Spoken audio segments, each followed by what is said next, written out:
number 2. The second way in which it's put in the skeletons, paragraph 20 of the Lone Friend skeleton, in terms of identifying the conflict, is it said that Mr. Blower would want to be discharged in bankruptcy, and there's a conflict because the other family members would want to pay as little as possible. And I'm sorry, this is the second way that the conflict is put, is it? And it's that Mr. Blower will want to be discharged. he would want to be discharged, whereas the family, by contrast, would want to pay as little as possible in the settlement with the trustee. Therefore, there's a conflict because the family may be being asked to pay for the value of Mr. Blower being discharged in an overall sale. That's how it's put in paragraph 20 of the Lone Friend skeleton. And the first thing to say about that is that this is genuinely a brand new point. It's not, of course, it's not pleaded. We've seen the pleading, but it wasn't put to Mr. Whitehouse either, and it wasn't raised in this form at trial in any way. So the first question for this court is whether this is a matter which the appellant should be allowed to raise for the first time on appeal. And the law on that topic is a case in which Lady Justice Asplin sat, called Rhine Shipping, which is at page 209. I think we take that reasonably shortly. Yeah. We're all pretty familiar with that, I think. So, I mean, do give us the reference and take us to it, but I don't think you need to hold our hands through it. No, I won't. Lady, I wonder if I might just, in 30 seconds, say what we take to be the essence of it. Of course. Which is, an appellate court will be cautious before allowing a new point to be raised. It won't be allowed if it will necessitate new evidence or have resulted in the trial being conducted differently with regard to evidence that would have been called. Even if it's a pure point of law, it will only be allowed if everybody's had time to react and there's no detriment. Then two more things. If a new point would have had the possibility of evidence being adduced which might have affected the outcome, that would usually be fatal to the point being considered. And the final point is if the new point would have required factual findings not made by the judge. So what would have happened if this point had been raised earlier? Well, what would have happened is that Mr. Whitehouse would have had the ability to explain his view of the facts relevant to a conflict. And he would have addressed it, obviously, in his witness statement and in cross-examination. And the reason that that's material is because although the reasonably competent solicitor is an objective standard, the test is the reasonably competent solicitor with the knowledge that the defendant had or should have had. And it's a rule of long-standing fairness that one should put one's case to the other party so they've got the opportunity to respond. And that's what wasn't done. Now, the question of whether this is dependent on factual findings of the judge is actually more difficult in our case because the argument in this appeal is that the judge wrongly didn't make those findings, didn't go down this road or into this paddock. Our position is that it's still a bar for the appellant, who has to say before this court that the appeal should be allowed because the judge failed to make the relevant findings, but the reason the judge didn't make the relevant findings is because he was never invited to do so on the basis of the material that was before him on behalf of the claimant. To say that the judge should have made uninvited findings and that the appeal is allowed on that basis, we say is not principle. The trial, in the famous words of Lord Justice Coulson, is the final show. It's not the dress rehearsal. And another factor is the respondent wouldn't be able to be protected in costs, as we can see from Lord Justice Zaccaroli's disposition. The third and fourth aspects I can take much quicker. The third aspect is paragraphs 34 and 35 of my learned friend skeleton. She says that the conflict is because the claims made by the trustee against Mr. Blower were separate and higher than the claims made by the trustee against Mrs. Blower and Kelly Blower. Well, that, with the greatest of respect to my learned friend, just misunderstands the case. There were no claims against John Blower by the trustee. That's not what this case is about. The only reason that Mr. Blower was party to the proceedings was in relation to the argument over 201 Parkgate, because he remained a legal owner. This was not about claims against John Blower. This was about claims against the family for assets that they'd received, which the trustee was said were at an undervalue. And the final, fourth way in which my learned friend identifies the conflict is to say that the bankruptcy gave rise to in personam claims by Mrs. Blower against Mr. Blower. Paragraph 38 of her skeleton. Well, I think that my Lady Justice King's got this point, but any claim that Mrs. Blower would have had against John Blower would have been present from 2012 when Mr. Blower dissipated the entirety of the alleged trust fund. And so the trustee in bankruptcy's claims against the family and the mediation opposite the trustee in bankruptcy didn't bring that claim to a head or change it in any way.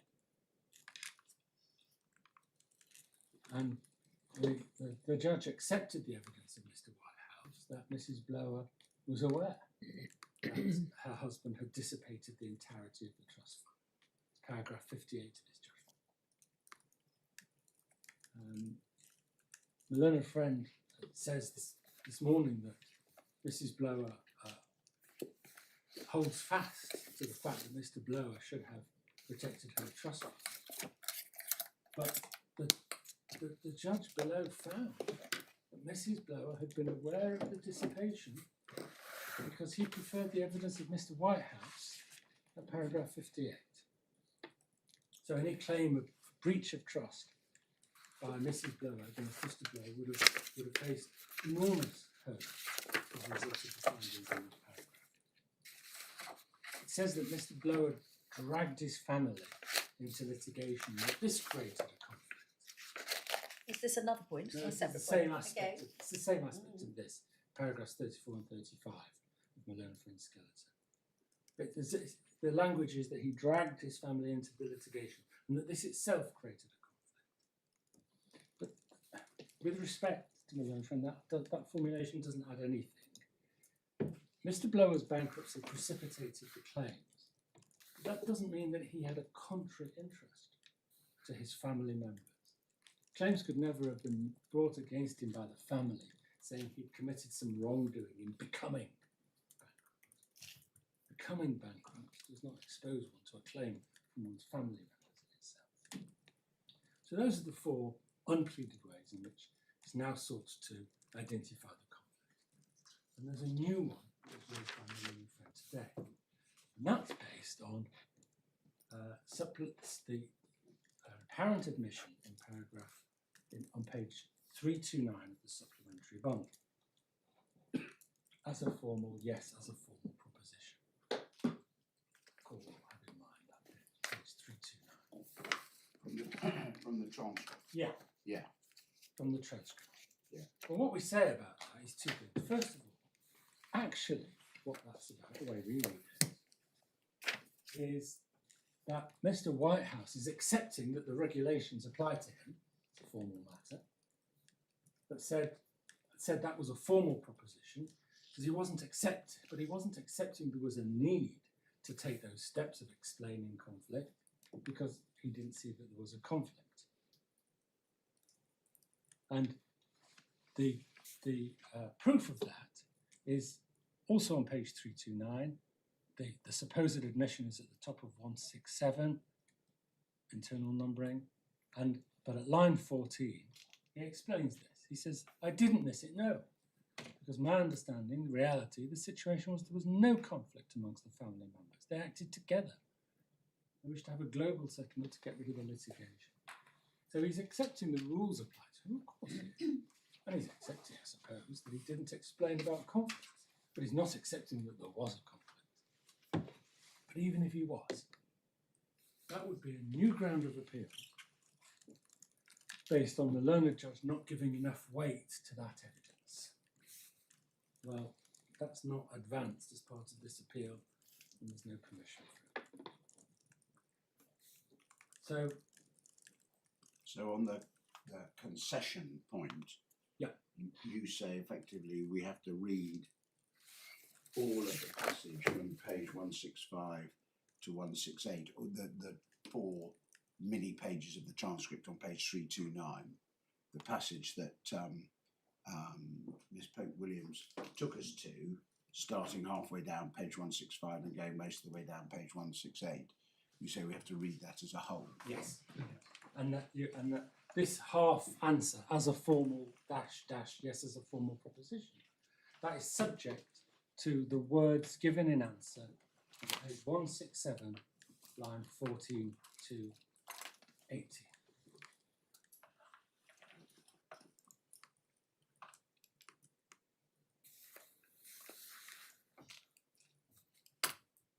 So the formal proposition he's acceding to is that the rules apply to him and that he didn't explain about conflicts. It's not an admission or concession about the existence of a conflict as those words at line 14 show. I really have to, before leaving ground 3, and what we'll do is just say something about the allegation of conflict on the facts as have been found. Because the appellant is treating this case as if Mr. Blower was forgiven a debt and that Mrs. Blower and Kelly Blower are the ones who paid the price of the debt, which Mr. Blower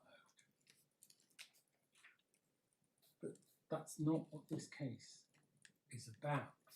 This wasn't a settlement of Mr. Blower's debts. It was a settlement of claims that were made against other family members which Mr. Blower actually was still reliant upon.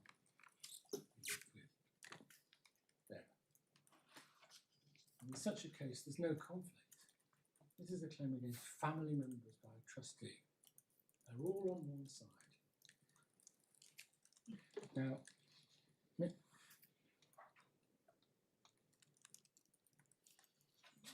your lordships and ladyships have seen how the learned judge deals with the claim about 201, that's between paragraphs 23 and 33 in detail.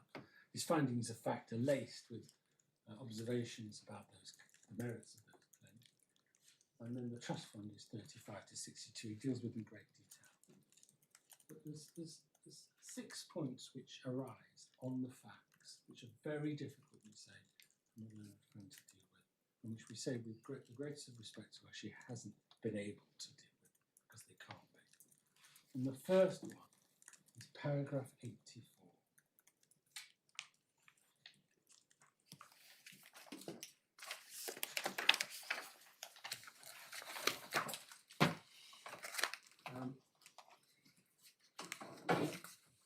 There are 2 particular findings in paragraph 84 which we say are major hurdles from the learned friend. The first is the finding that the family trusted Mr. Blower to negotiate the best terms possible for the claim.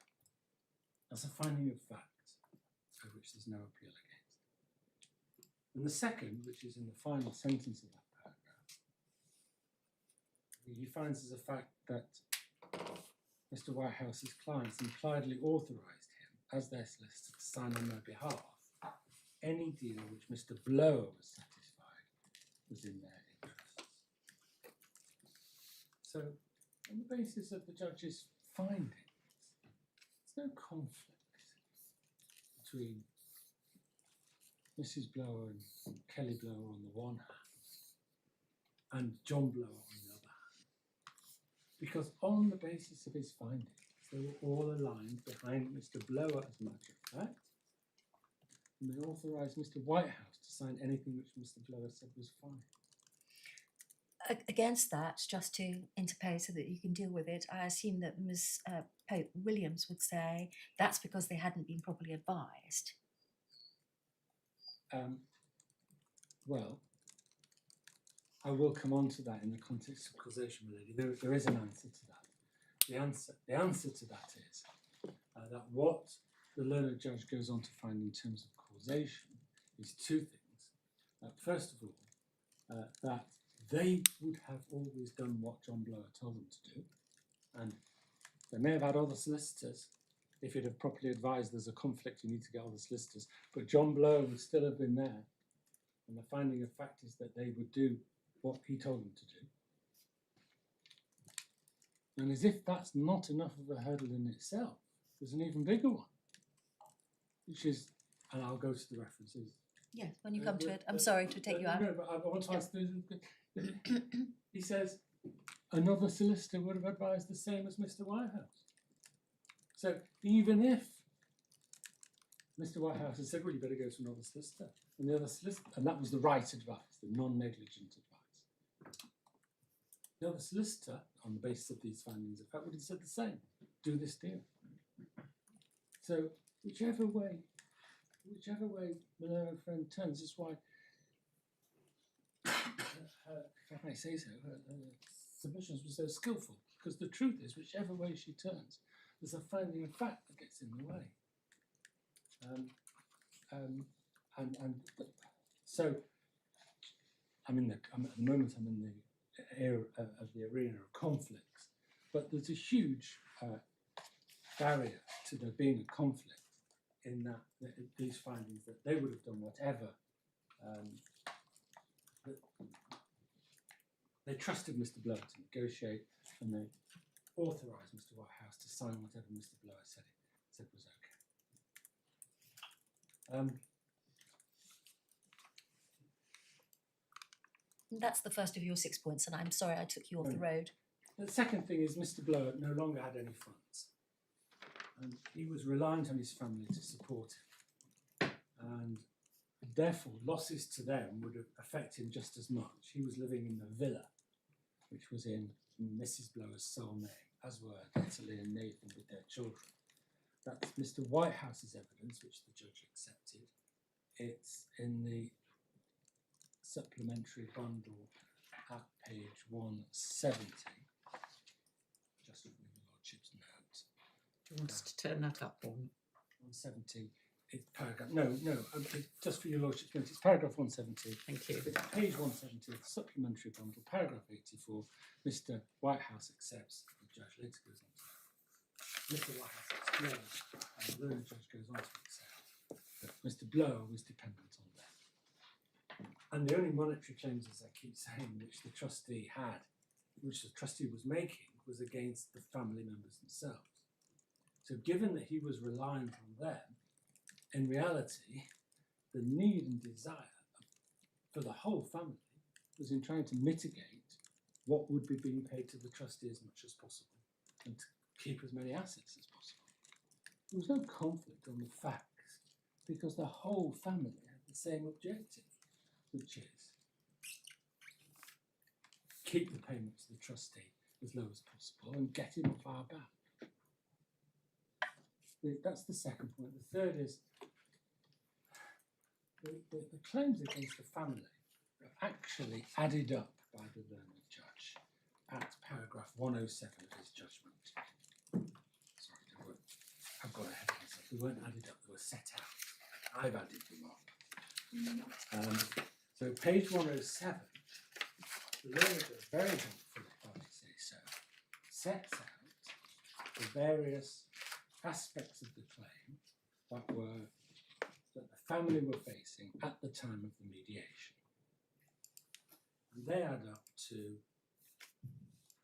roughly 2.2 million plus costs of £750,000. So the total claims against the family were close to £3 million, including costs. That's an important fact when it comes to looking at this settlement, which was done, the terms of which we'll come to. The fourth important fact is that their claims were weak. The judge says in this paragraph 107, there was limited and in some cases no documentary support for the family's defences to this claim. We also know that Mr. Blower had made a poor showing at his interviews. That was something of an understatement for those of us who've read the transcripts. And we also know that Mrs. Blower would not attend any trial brought by the trustee in bankruptcy. So the fourth important fact is that the position of the family members were weak, and the claims against them totaled in value, including costs, £3 million.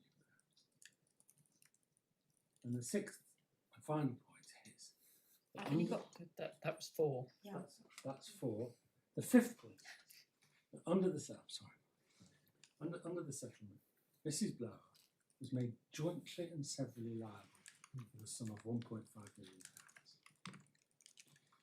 But she actually paid only 434,994. 434 534. Sorry, I'm sorry. 534,994. 994. Yes. Thank you. And the basis for this, if the court would go with me to the supplementary bond of page 208.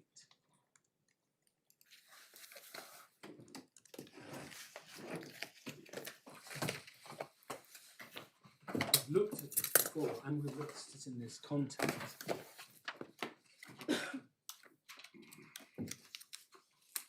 This is the table showing monies paid to the trustee in bankruptcy, paragraph 96.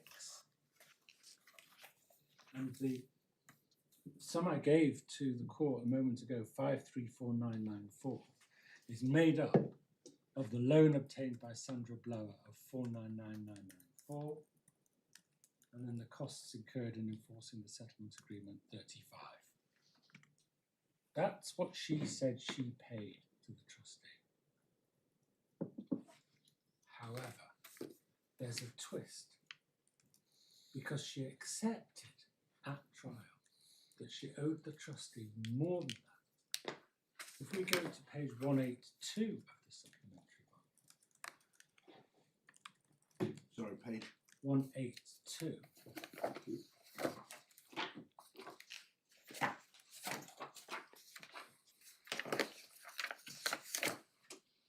And this is her witness statement. If in this table, which again we've looked at before, if the court would be kind enough to look to the penultimate entry at the bottom of the page, conceded to TIB by SB, or conceded to the trustee in bankruptcy by Mrs. Blower, 684396.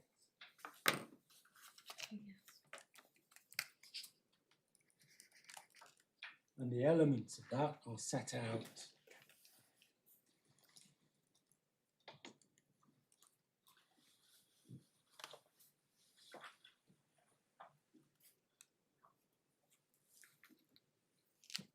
there. So the judge was entitled to regard the deal as a pretty good one, even on the claimant's own case, because she ended up paying less than she conceded that she owed to the trustee. She also conceded that figure in cross-examination. So that's the fifth fact. And the sixth and final one is the settlement gave other benefits to the family. The first thing is it gave 9 months for repayment. It gave 9 months for payment. So from the 9th of December 2015 to the 30th of September 2016. The second thing is it allowed Mr. Blower to discharge his bankruptcy once 50% was paid or alien was put in the market. And most important, it drew a line. no further proceedings will be brought against anyone else for any claims arising in the bankruptcy. This was a family living in Spain. They lived in Spain at the time of the mediation, they lived in Spain at the time of trial, I understand they live in Spain now.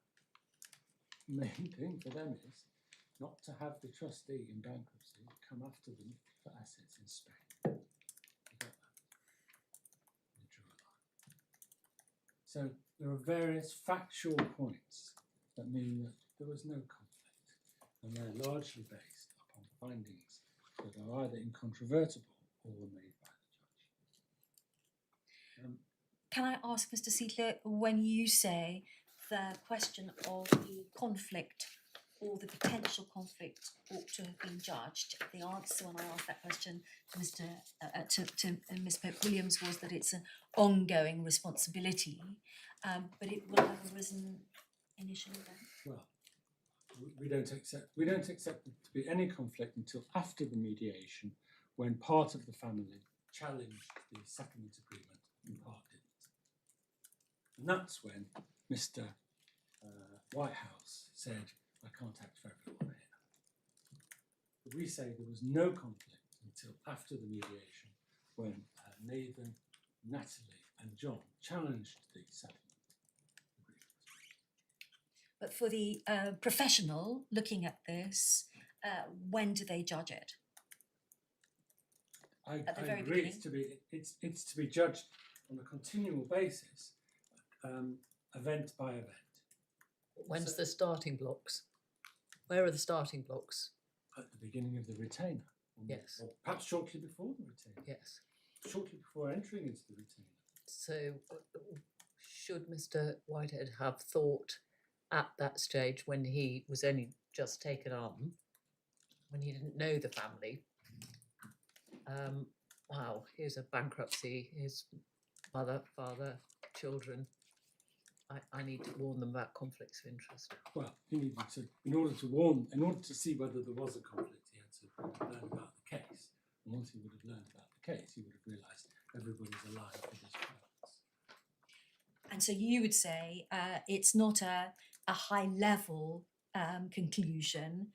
Gracious me, I've got a whole series of people and they may have different interests here. I should warn them. He actually has to evaluate their claims and their position. There has to be facts which give rise to a conflict of interest between A and B.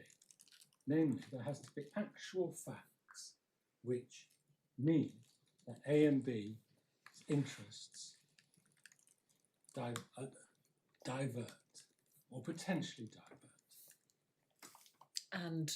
And merely being members of the same family wouldn't be enough. And would the fact that you have a situation where it's perfectly clear in this case, on the facts of this case, that Mr. Blower was the entrepreneur, he made all the money and managed all the money, and that Mrs. Blower did not and really didn't know what was going on,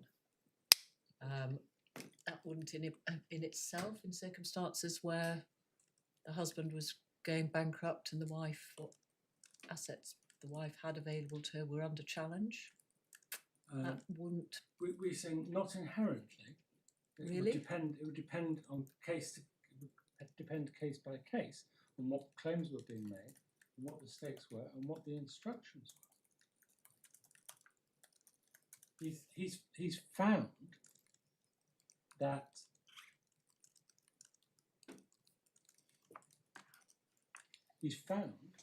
that they were all aligned. That the family treated themselves as a close family, dealing with this together. And then we say that the non-conflicted solicitor has to read into the case to identify the facts that give rise to the conflict, and that there aren't hard facts in this case, especially given the judge's finding, which have been challenged, to give rise to that conflict, to produce that conflict. Thank you.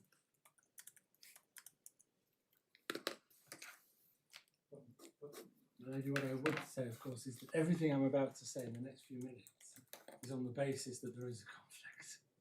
And when we're moving on to causation. Yes. Yes, of course, we understand that. Ground 4 only works if Yeah, of there is a course.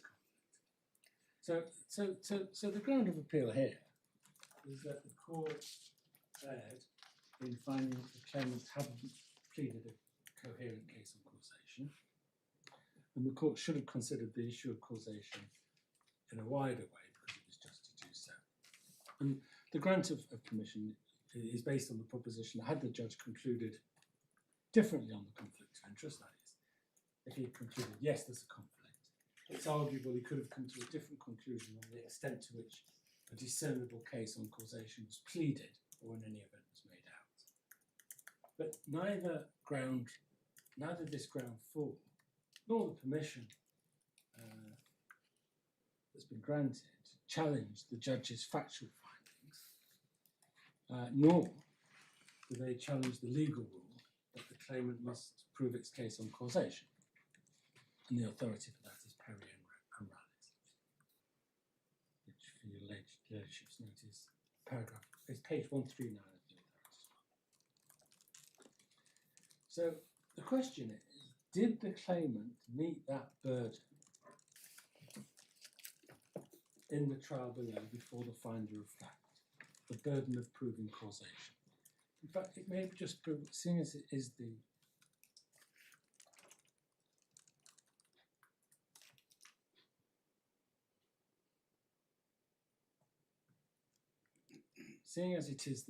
test, perhaps we should look just at the head note of Perry and Radley.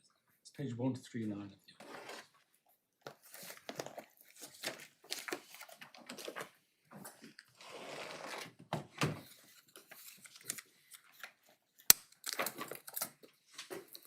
the Supreme Court Authority, page 139, and we really don't need to go further than the first few lines of the head note on page 139, held allowing the appeal.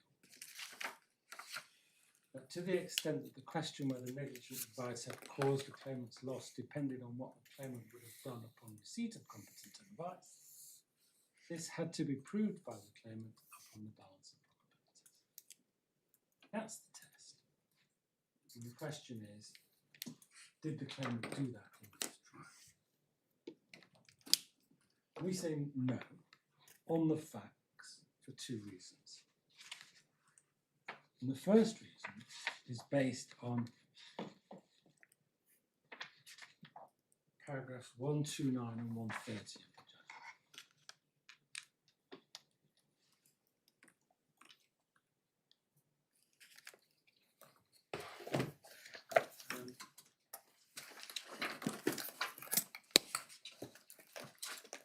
Keywords are two words at the beginning of the second sentence of paragraph 1. Those words are even. So the learned judge begins paragraph 130 saying, the only thing that's pleaded is that the claimant would not have agreed to the settlement. But even if the reversal of the evidential burden meant that the defendant had to disprove that, when the evidence before me I'm satisfied that neither the claimant nor Kelly would have defied Mr. Black. So what the judge is saying is that even if the obligation was upon my client to show what Mrs. Blower and Kelly Blower would have done, neither Mrs. Blower nor Kelly Blower would have defied Mr. Blower and refused to agree to the terms that he had negotiated. Now, nothing about the conflicts point would have meant that Mr. Blower wasn't involved in the matter. Even if Mr. Whitehouse had said, I think there's a conflict here, you better go off to another firm, Mr. Blower would still have been there. He still would have been the husband. He still would have had the character that he had. Mrs. Blower would have had the character that she had. Kelly Blower would have had the character that she had. And the family would have had the history that he had. And the finding of fact is that Mrs. Blower and Kelly Blower would have done what he said. And the judge would have dealt with that in the same way, even if he'd found a conflict. the same Mr. Blower is still there at all material times, who the same Sandra Blower and Kelly Blower would have followed. So in this paragraph 130, the judge is applying a reverse burden of proof, because that was what was argued for on the basis of this Levicon case. But even applying that burden, found that the respondent had met it, and that Mrs. Blower and Kelly Blower wouldn't have demurred from what Mr. Blower had suggested. And that's not a finding that's appealed, or that's said is wrong. And nor has the appellant even identified why that finding might be wrong. It was a finding of fact made by a judge who'd seen and heard all the witnesses under cross-examination. And even more than that, it's the finding of a hypothetical fact, which one might say is even more dependent on the initial fact finder, because it's not simply reconciling testimony with documentary evidence to say what actually happened. The lower judge here is not finding what happened, he's finding a hypothetical, because it's on the basis of a reversed burden of proof. And it's taking all of that evidence, all the background that he had, and from there working out what that witness, which he saw for 2 or 3 days, Mrs. Blower, would have done in the situation which never impacted her. And we say it requires great caution to undermine that finding of fact. And it requires very careful investigation on the effect of cross-examination, since a witness is always likely to give answers to a hypothetical which are of benefit to themselves. But the judge was the one who saw the witnesses, and he was therefore best placed to say what they would have done on the hypothetical. And it was part of the central part of the claimant's case that Mrs. Blower and Kelly Blower would not have agreed to the settlement. But the judge disbelieved them, as he was entitled to do. So that's our first point, based on the findings in 129 and 130. The second one is, I mentioned this in answer to my Lady Justice Asplin a moment ago. It's paragraphs 121 and 124.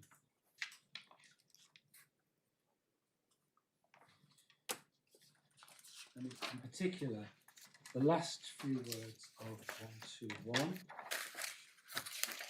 and the first few words of 124. The last few words of 121 are: the reasonably competent and diligent solicitor would also have advised settlement rather than trial of these claims. And then the opening words of 124. In my judgment, his advice was not negligent. The reasonably competent litigation solicitor would have advised settlement on terms similar to those actually achieved. So, even if Kelly and Mrs. Blower had separate advice, the advice would have been the same. The advice would not be anything other than this is a good settlement for them.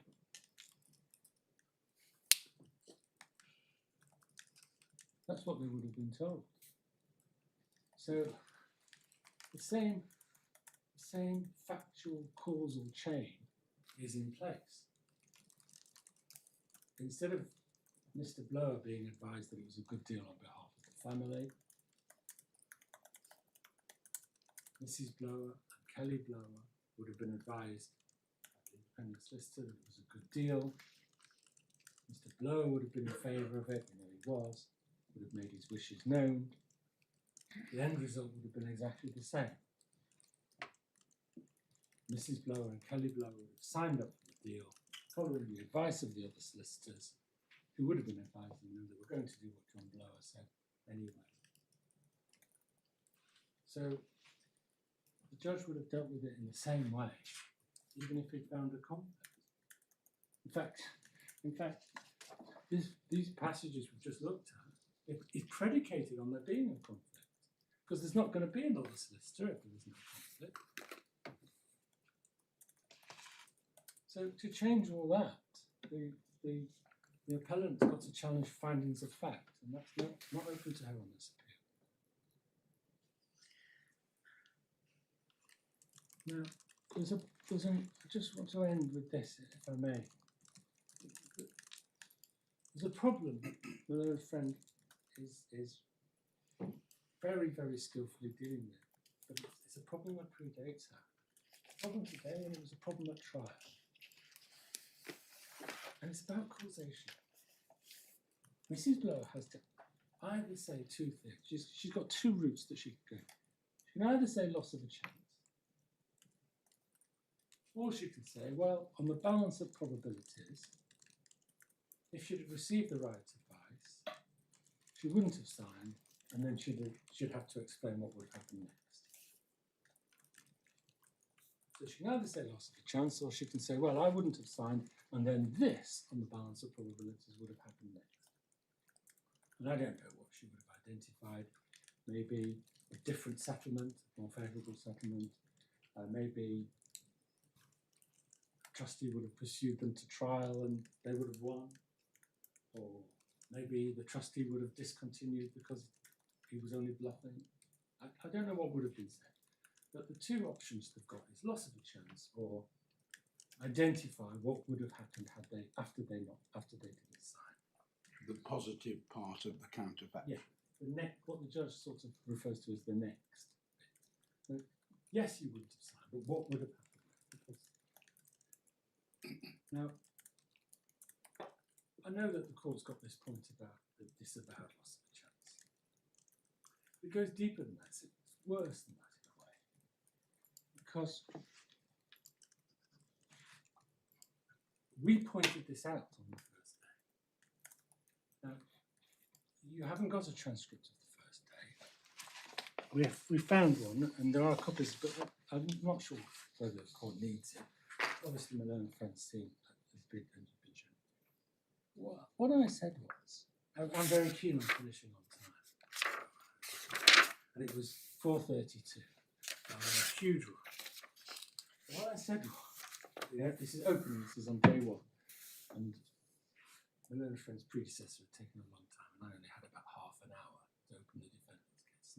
Not long. I said, if I had to choose from the array of points we have, one point to take to this court, it would be that the causation is not pleaded, and it's a fatal omission, and it cannot be put off till closing. It has to be dealt with somehow or other, because we need to understand what's being said about what would have been done as a result of non-negligent advice. Not the non-negligent. So I said, look, there's a fatal flaw here. It's my best point. We're very open about it.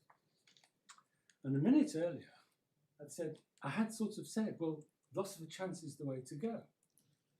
I said the second thing that could be said is that they lost the chance to win against the trustee in bankruptcy. Now, my lord, they actually haven't said this. This is not a loss of a chance claim, and they would have needed to have pleaded loss of chance. We have not prepared this case on a loss of chance basis because it's never been mentioned. It's not been the basis of any thinking because loss of chance has not been pleaded. So I said, look, we don't know what the causation case is. Loss of chance is, I can see that, but you've not pleaded it and you've not prepared it on that basis. So look, this trial's listed for 2 weeks, whatever. We're going to have to put together a pleading. Basically what I'm saying in polite language. You're going to have to put together a pleading and fix this. And because it's in the middle of a trial, the reality is I wouldn't have been able to ask for an adjournment or anything. And anyway, it doesn't really change the facts. I'd have perhaps asked for a day to speak to my witness, but I would have been forced to bash on. But I'm saying, fix it. There's a problem. You haven't done causation properly because you have not gone on to what my Lord Justice Coulson calls the positive bit, the next step. You haven't done that. And you've not done loss of chance either because you're not pleading. Now, I'm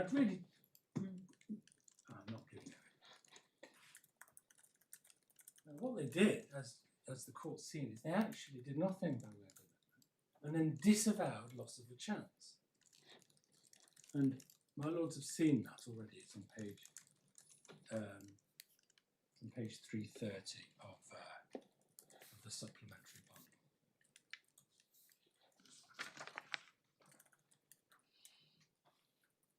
So it's paragraph 330. I mean, it is worth looking at again.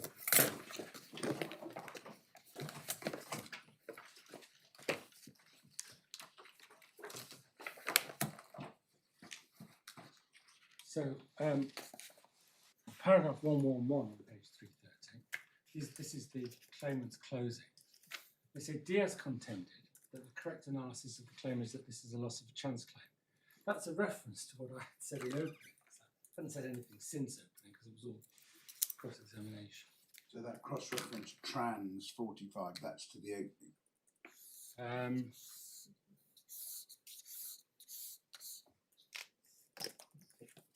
Can't tell. Yes, it is. Because yes, it is. Perhaps I can hand this page up a bit, and we can see it's page 1. Excuse me. You've seen this, haven't you, Miss Pip? Excuse me. Could I just get this up? Thank you. Thank you. This is 169. That's referred to in that. Oh, yes, I see. And the highlighting is the bits that I've read to the court.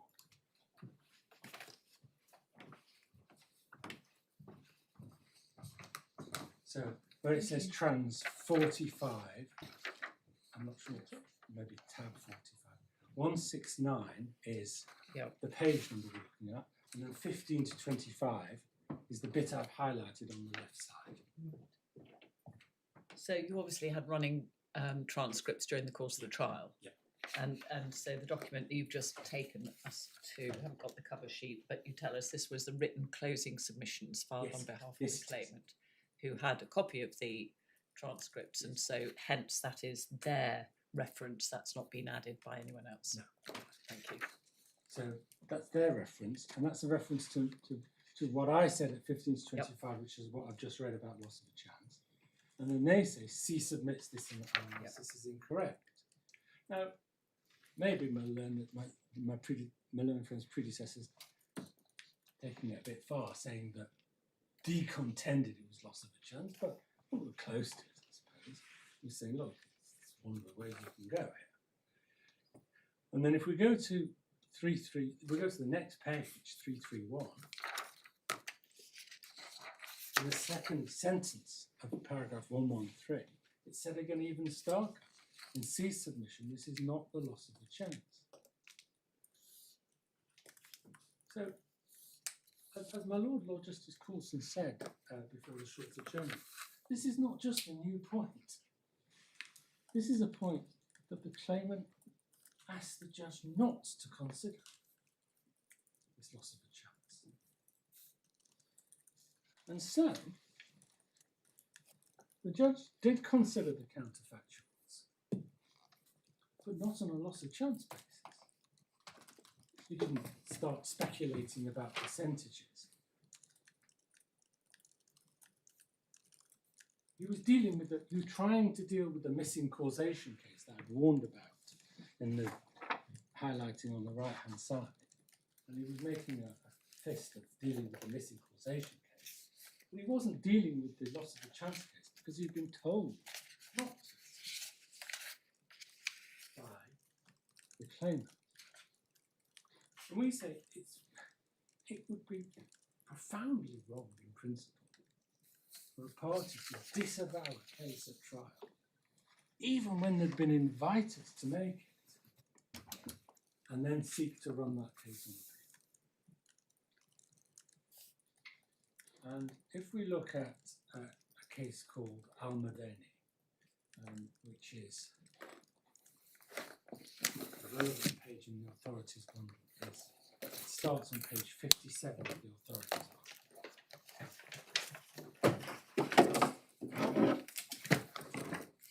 It's a decision of this court. And the relevant passage is at paragraph 21 on page 63. Now, this is a year later than the Loveridge decision, although Loveridge is cited. And we say that if the judge had gone on to consider loss of a chance, when he'd been specifically asked not to by the party who needed to rely on it, he would have fallen into the trap which was noted and disparaged in this court by Lord Justice Dyson, as he then was, paragraph 23, where he says, I'll leave the court to look at that paragraph. Sorry, paragraph 21. Yes, 21. thank you. 21.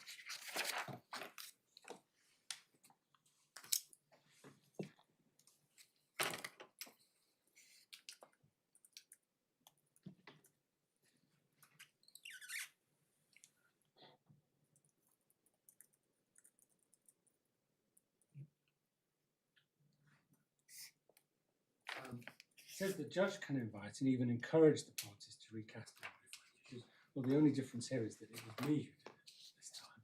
I encouraged them to recast their cases. And they said, no, we're not doing that. Now, the defendant did refer to loss of chance in its closings, but mainly in the context of showing of exploring how the claimant's case was to be characterised in the absence of loss of chance. So if the court would be kind enough to look at page 354 of the supplement.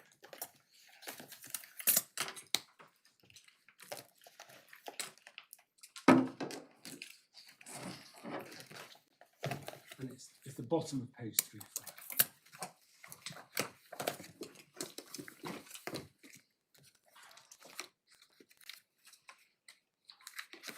I wonder if the court would be kind enough to read letter F at the bottom of 454, and then the next paragraph, 5. Sorry, which document are we in now? We're in the supplementary. No, document. This is the defendant's closing. Oh, thank you.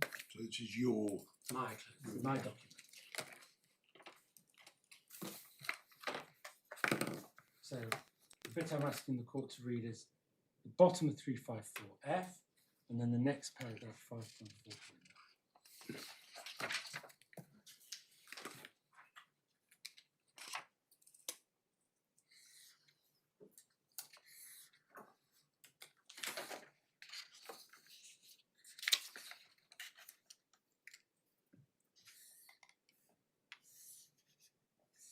Yep.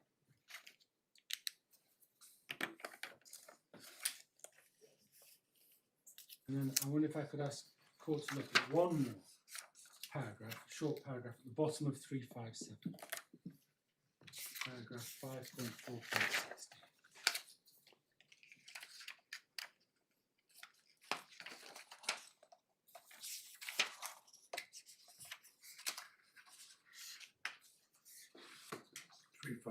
paragraph. 5.4.60 at the bottom of the page.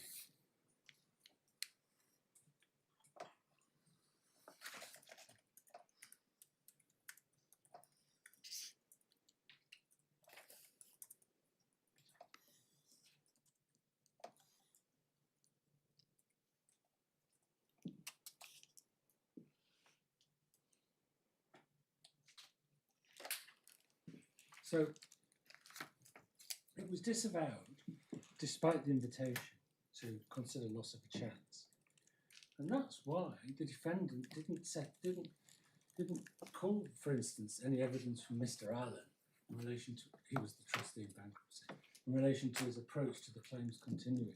How hard were you, Mr. Allen? Would you push this to trial, or would you have discontinued, or would you have done a better deal? We didn't call any of that because this wasn't a loss of a chance. We weren't worried about percentages. We produced Mr. Allen, gave evidence, the witness came for him. We didn't deal with any of that because we never thought it was a loss of chance case. So our whole approach would have been different if we thought it was a percentage case. What we can't do now is go behind the question, which my learned friend can't go behind, can't answer because it would be improper for her to do so, of why loss of a chance was disavowed. And one can only speculate, but it may well be simply that Mrs. Blower didn't want to accept a discount on her damages.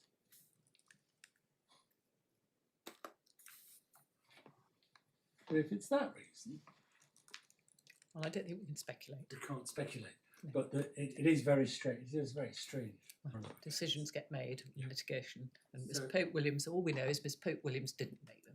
Indeed, she did not make that decision. She probably doesn't know. So the bottom line is the issue of causation was raised. The claimant said the pleading was sufficient.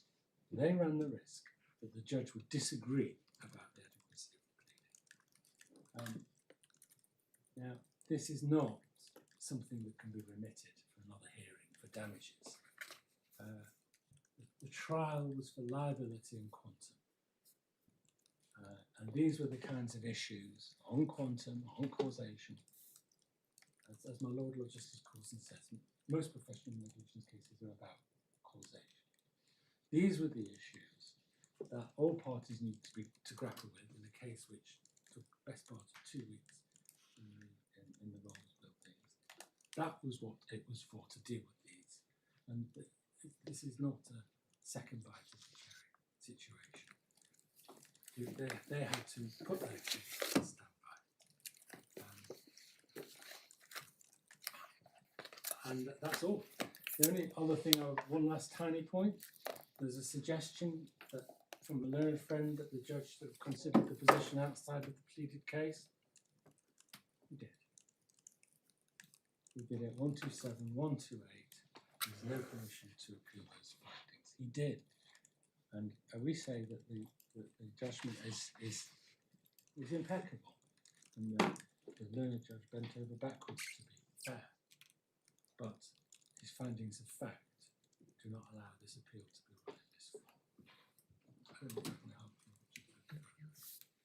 you. Thank you very much indeed. Anything in reply? Yes, milady.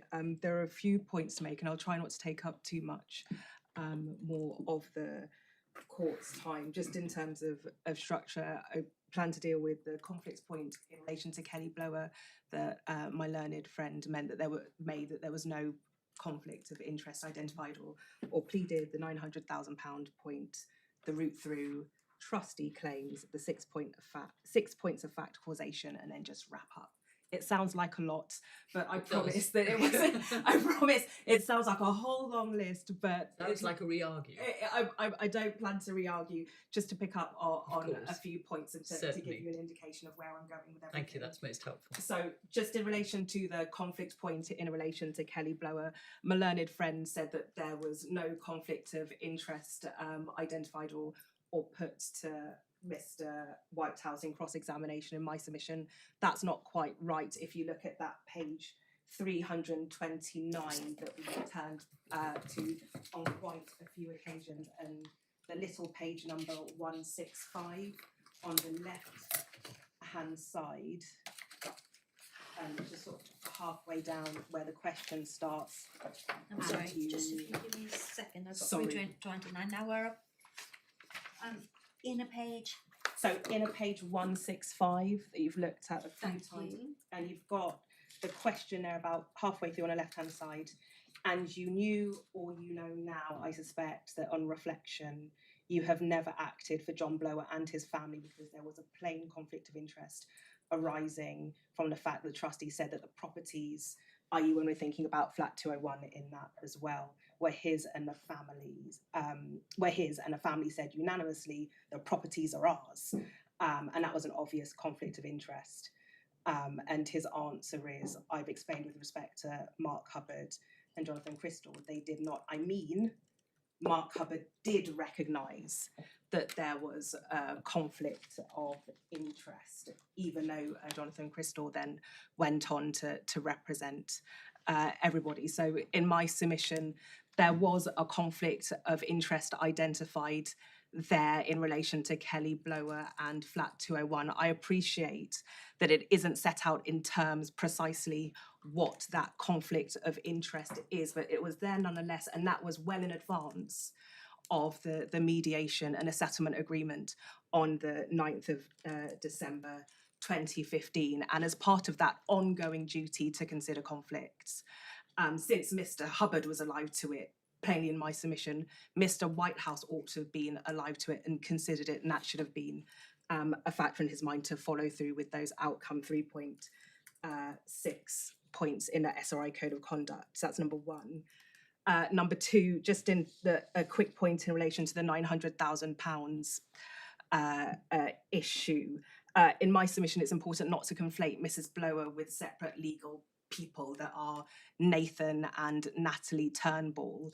Yes, it seems to be that the claims against Natalie and Nathan Turnbull are being conflated together with those against Mrs. Blower. And plainly, the trustee in bankruptcy was making a claim against the Turnbulls on the one hand and making a claim against Mrs. Blower on the other. And just because there's a statement that she had conflated those two things, that doesn't mean that that statement is accurate. The trustee was pursuing claims against separate members, individual members of the Blower family.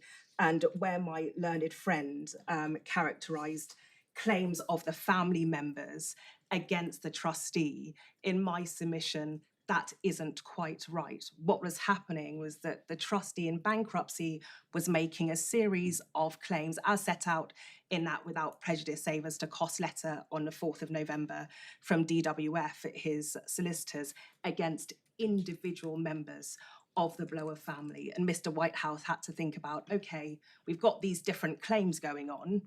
Could there be conflicts of interest there that arise where you've got these separate claims against different members of the same family where there might be competing interests about the assets in that regard? In relation to the route through, or over halfway through, by the way, of my All right, my we've got points. plenty of time. Please do the points you need to.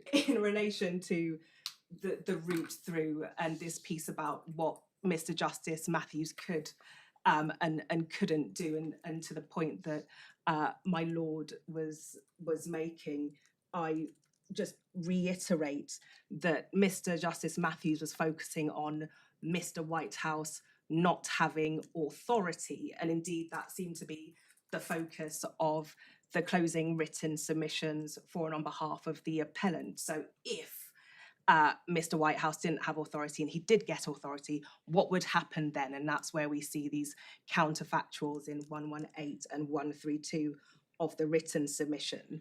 But the other route, so the other road that you have is, okay, but what if there's, to the Zaccaroli point, a conflict of interest here? How do we consider those counterfactuals by reference to there being advice about the conflict of interest point?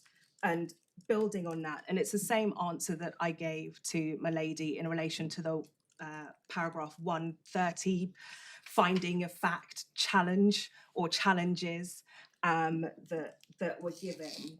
And the same point was made by my learned friend in relation to paragraph 84, saying that I just couldn't get over these findings of fact that they would have done what Mr. Blower told them to do. But here in my submission, there's a crucial missing element. Yes, the family may well have done what Mr. Blower told them to do, but there's nothing in the judgment that says that he might not have told them. Had he been aware of the conflict of interest advice point, that he would have thought, okay, actually, the best interests of my family are represented by having alternative representation and a different route through being taken. We don't know what Mr. Blower might have done in the face of that conflict of interest advice piece, because that's not something that was considered. But even if we accept that he would have said, as per the finding, right, a deal needs to be done. In my submission, if you throw the conflict of interest point into the mix, the deal to be done was a better deal than the one that was done. And that's sort of shown in the notes following the mediation, that there was a deal to be done for £330,000 for Sandra Blower on an individual basis, and for 130,000 odd pounds for Kelly Blower. Could you just remind me for my note of the reference for that? So it is, because there's a written note and a typed, it's in Yes, a supplementary bundle, and I want to say 331, but I may have just fallen into error there, sorry. Because it's also in Mr. White House's witness statement as well. where I he just talks lost about it. I was trying to find it. I I had it lost it. 2 seconds ago. I was scribbling away, and can I come back to the Certainly. reference at the end, which I will find, Perhaps Regina might be able to find it. and just wrap up. Thank you. I'm grateful. So just in relation to the deal that there was to be done, there was in my submission a better deal to be done, even if we accept the findings of fact that Mr. Justice Matthews made. And so whether it would be doing what Mr. Blower told them to do in my submission, he probably would have told them to do a deal on an individual basis. It seems to be, if you look at the broader factual matrix here, that the aim was to scupper, or sort of trying to get away from the trustee in bankruptcy. And if a trustee in bankruptcy is having to deal with 4 separate individuals separately represented, even if they're trying to do this global settlement, that's going to be more difficult. He might come to a better deal, and he was already contemplating a better deal, and he didn't take the costs of the action, which were around £750,000, as per Mr. Whitehouse's witness statement and the note there. My learned friend compounded or reiterated, thank you. So the reference is, it was 332, I didn't make that up, it's page 332 of the supplementary bundle, and it's paragraph 118 for the better deal point. Just so you have that for you. I think your solicitor was the quickest off the mark, so thank you. Oh, sorry, I didn't see that. I apologise. Thank you. So just in relation to my learned friend reiterated this point that because Mr. Blower had no funds, that sort of nixed or got rid of this conflict of interest point. And I reiterate in my submission, that's no answer to the conflict of interest point, and indeed it compounds it. And he also made the point that Mr. Blower was reliant on his family for a roof over his head to keep him and look after him. Again, in my submission, that compounds the conflict of interest. You've got a man who wants to be discharged from bankruptcy to keep the roof over his head, and on the other hand, you have a wife who's trying to keep hold of the assets that she's built up over almost half a century, and 2 adult female children who have their own minors to take care of. So they also have an interest in protecting their assets for themselves and their own families. Kelly had 2 children, Natalie at the time had 5 children, and Nathan Turnbull was absolutely furious when you look at his email in the spring of 2016 that his family's assets had been put into the mix. Thank you. In relation to this settlement. So there was absolutely a better deal to be done. And just in terms of the White House witness statement, to come back for the reference for your note in terms of better deal, that's at page 168 of the supplementary bundle. And it's paragraph 73.1. And this is where he speaks about the lowering of the deal, so we get to that £330,000 point, and the fact that the trustee in bankruptcy didn't pursue his costs as well. Thank you.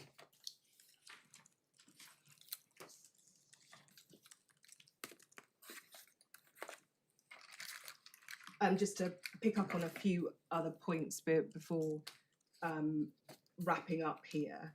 My learned friend said that Mrs. Blower wouldn't give evidence in a claim. Now, in my submission, that isn't quite right. What she said is she wouldn't give evidence for Mr. Blower. That doesn't mean that she wouldn't give evidence in her own claim. And if we accept, or if this court is minded to accept, that she would have had separate representation and would have fought the case against her for the 666,000 odd on by herself, then in my submission, there wasn't any finding to the effect, or there's an evidence to the effect that she wouldn't give evidence in her own defence. No, So it isn't evidence now, because there is a finding. The judge says she wouldn't have given evidence. she wouldn't have given evidence for Mr. Blower. No, I don't think the judge qualifies it, does he?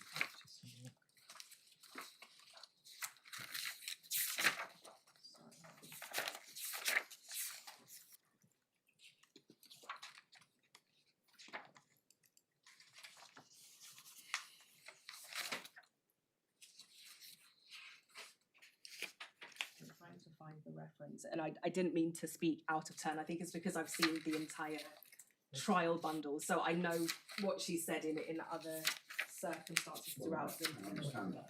She said it's 17, and Said under the no very circumstances would she appear as a witness in court on her husband's behalf. Yeah, so in my submission, it was on behalf of Mr. Blower. So it's that point that, in her own defence, if we're in that counterfactual land, that she may have very well given evidence in her own defence. Thank you. I'm grateful. And just in relation to the concession, and this is the last 2 points to make in terms of the 6 facts or 6 factual issues that my learned friend highlighted. My learned friend said that Mrs. Blower had to concede that she would have to pay the £666,000 odd to the trustee in bankruptcy. And in my submission, that needs to be looked at a little bit carefully when you look at her witness statement, where it talks about those sums being perforce conceded. And there's, if you look at paragraph 31, what's that? Excuse me, my 185. I think it is. Yeah. It's in the 190s. 185. Because it goes over the page at the bottom there. Yeah, so you've got, I now turn back to table 1. Yeah. And the first point to make is she says, I'm not liable to pay anything to the trustee. So that plainly there's a tension there in relation to this concession.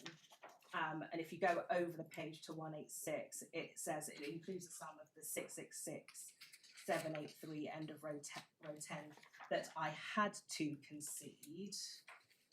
And if you go all the way down to the bottom of that paragraph, so just before 32, it says, and therefore the trustee was wrong in asserting that those amounts formed part of John's estate on either basis, and I was truly not liable to make payment to or at all to the trustee. In my submission, the reason why she said that she had to concede is because she's looking at half of the value of the villa. But people concede things that they don't want to. That's a function of litigation very often, and very much a function of settlements. Yes. So for my part, speaking for myself only, the fact that it's phrased as "I had to concede" doesn't in any way lessen the fact that she made that it's a concession nonetheless. Yes, my lady. But also in my submission, there was still nonetheless a better deal to be done in relation to the amounts that were actually paid, and irrespective of. We have your point on that, yes. Of that concession. And the last point to make on the 6 facts point, if I put it that way, is that my learned friend said that there was no conflict until after the mediation. Plainly, my submission is the conflict existed to the questions that my lady Asplin asked before, that plainly that was an ongoing obligation. To the briefly on the causation points, to finish up before the concluding piece.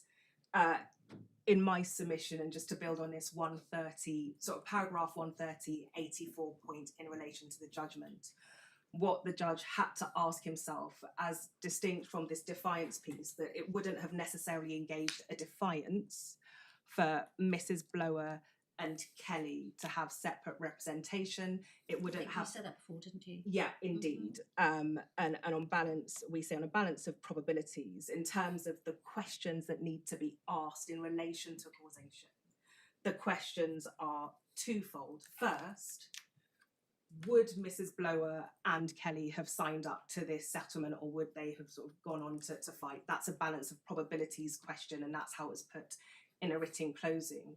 The nuance and the difficulty that we find ourselves in relation to the pleadings point that my learned friend highlights is that the second what next question is the loss of chance question. That's the only place in our submission where the loss of chance comes in. And in fairness to Mr. Justice Matthews, that's exactly what he tried to grapple with. And because my learned friend was alive to this, as he highlighted in his submissions, that's why he grappled with it, because he recognised that the justice in the case required this matter to be determined as an issue that needed to be determined if the court was minded to find negligence. Which brings us back to that earlier point in terms of what glasses are we wearing when we're looking at that negligence.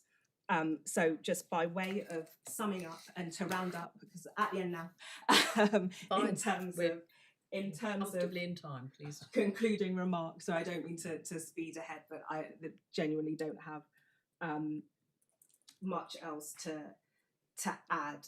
So we may have here a negligent solicitor, and in my submission we do have a negligent solicitor who failed to consider conflicts of interest throughout the course of the retainer. We're in a situation where we have family members, and in my submission, where you have family members, mum, dad, husband, wife, it's particularly important to think, as soon as you sign them up, is there anything going on here, particularly in an insolvency context, where you've got different proprietary interests potentially at play. And Mr. Whitehouse himself said, certainly in relation to Kelly, you can divine that in my submission from the transcript and from the cross, he just didn't put those conflicts of interest to those parties, and those parties were potentially vulnerable. So in my submission, he didn't comply with his legal obligations, and he didn't comply with the SRA code. In my submission, there was sufficient evidence for the court to find, when looking at the matter through the conflict of interest lens, that Mrs. Blower and Kelly, on a balance of probabilities, would have done something different had they received that conflict advice. They would have done a better deal, a deal for a lesser sum, the deal, perhaps the one that was articulated on that page 332, paragraph 73(1) for the 330, or even less, if they'd had that proper advice. And in relation to the final, the causation point, then the question for the court is sort of, what does justice require in these circumstances? Does justice require us to say, okay, even though the respondent ably highlighted this pointer in his opening, set it out in the written closing submissions, what he would say in relation to loss of chance, also dealt with the loss of chance point in the respondent skeleton argument, and also ably highlighted all of those permutations in terms of the merits of the trustee in bankruptcy's claim. So actually dealt with exactly the loss of chance points that we need to grapple with if this matter was remitted. Does justice require that we say, well, because of the way it was pleaded, even though the respondents picked up on these points, even though the judge has put these issues into the court sphere and it's at large, that where we've got a negligent solicitor, Mrs. Blower and Kelly can make no recovery whatsoever and will lose out perhaps on 250,000 odd in combination because of this pleading and causation point, where the respondents have ably dealt with quite a few of the elements and even gone so far as to deal with the loss of chance part that I say could be remitted down to the lower court to determine quantification. So that concludes my submissions, unless there's anything further that I can assist the court with. No, thank you very Okay, much I'm indeed. grateful. Well, thank you all very much indeed, both leaders, juniors behind you, and instructing solicitors and other members of the legal teams for all your assistance in this difficult matter, which I fully appreciate. It is very important for both sides of the equation, hugely important for your lay client for these purposes, the instructing solicitor involved, and also for Mrs. Blower and Kelly. You won't be surprised to hear that we're going to reserve our judgments in this matter. In due course, we will send them out in draft for typographical and other modest errors, and not for re-argument, please. And please remember the terms of the embargo, which is particularly important in a professional negligence case. We would hope we'd be able to deal with all the other matters on paper, and that you'll be able to agree an order in due course. We'll deal with any other outstanding matters on paper. Thank you all very much. All rise in favour.